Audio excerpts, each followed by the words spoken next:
Hi YouTubers, part 2 of this. This is the PAT system that was on the top. Now I wonder, that sits on the back of the pump, like so. Now the main feed for it is there. And I wondered if you didn't really need to cut the back off this. That lives in there, like that. Okay. So that lives in there quite close to the top. So what I'm thinking is maybe, if you're clever enough, you could just chop the top corner straight through there, which would then expose that wire. Okay, so if you're cutting through both pieces of this, you may not even have to take any of this off. So you could just get away with cutting the corner off this piece. So that's what I would have done. Now I know what's inside, so anyone else who wants to follow the first video, have a look at this one.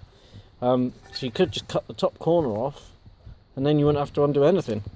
So what I've come to do with this one now is I've put a crimp wire on the back of this one.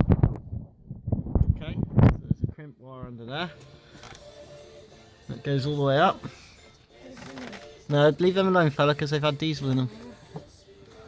Alright, so follow the wire. There's like a rubbery grommet hole that's been plugged here, so you just make a little hole in there. Obviously put some plastic trim on it just to make it safe so it doesn't catch fire, but then it's only got current when you're doing it. Now, that comes through the little hole there. Okay, I've then taken number 3 or number 34, which is an airbag thing, but on these ones we don't have airbags. Okay, now what was quite interesting is when I cut it, there was nothing to anywhere, so it completely killed everything. But it's a live feed that will go to the diesel pump. So, pardon me, this is your feed that comes from the solenoid on the diesel pump.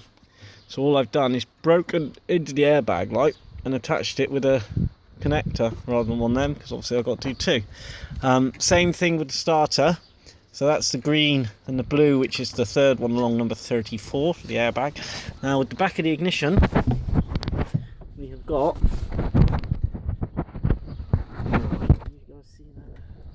Right, so you have got these wires here. Now you've got a green, a yellow and black at the bottom. That's your one that's your starter. Okay, so the one at the bottom, the black and the grey, the yellow. Okay, that's the main feed for the starter. Which then comes down and changes into... which one does it change into? Number 5.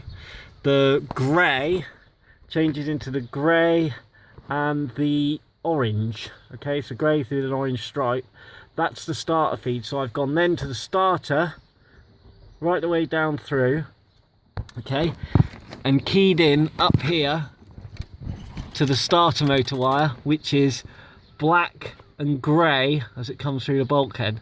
Okay, and then that runs black and the grey right the way through, black and the grey. Where are we? Down here, black and the grey to this block, black and the grey, and then it comes out and heads off black and grey, and then it changes to red and black, and that goes down to the low tension lead on the solenoid of the starter motor down there. So that is everything to bypass it all, and just shows how fantastic it all works now.